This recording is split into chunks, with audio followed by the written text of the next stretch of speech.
So discourse is just speaking, and markers, it just means it divides it into small pieces. Okay, so for example, on the one hand, on the other hand, this means you're answering in two separate parts to your question. Okay, so you're going to say one thing, then you're going to say another thing.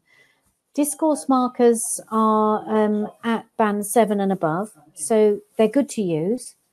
Also, with a discourse marker, they slow you down, they give your answer much stronger structure, and they allow you to think a bit more about what you're saying.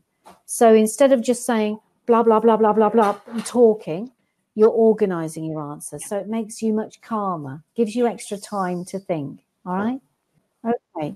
So, you might start with an introductory sentence. That's an interesting question, or I don't totally agree with this statement.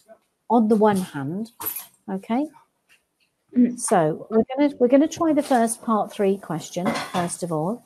So the question is this: do you think children like to scare others? So I think what you need to work on, in my opinion, is the structure of what you're doing. Okay, so let me give you an example of my answer to this question. I'm not saying I'm going to do it perfectly, but I just want to focus on the discourse markers. So do children like to scare others? Well, this is an interesting question. I'm not sure I can totally agree with it. On the one hand, some children, they like to make their parents feel worried and afraid. They're not doing it to make them feel really nervous, but they want to play a joke or maybe to have a game with them. So they take themselves away in the house, they hide somewhere secretly and quietly, and they just stay there in complete silence. Their parents start to call their name and look around the house for them, searching to see if they can find them. But they don't say anything. They just stay hidden.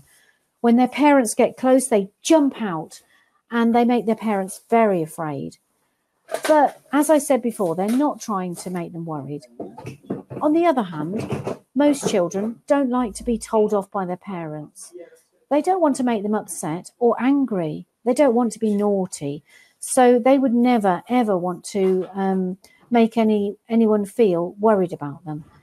In conclusion, I think most children don't really want to make other people feel frightened, but maybe they would do it just to play a trick on them. Yeah, but don't forget, I think and speak in English, so it's easy for me, isn't it? It's much for you, okay? So I'm only trying to show you how to use the discourse markers. I'm not saying that's a perfect answer. So there's 2 reasons to use the discourse markers. One is it makes you sound very coherent. It makes you sound really organized. The other thing is, if you learn 2 or 3 discourse markers that you use again and again, it gives you a few more seconds to think about what you're going to say next. And it helps you to relax a little, okay? All right. But when you first start using them, it might feel a bit more difficult, but it will make it easier for you later on, okay? So let's try working with this one discourse marker on the one hand, on the other hand. And I'm going to ask you a different question just so you can practice. What do you think people should do when they feel scared?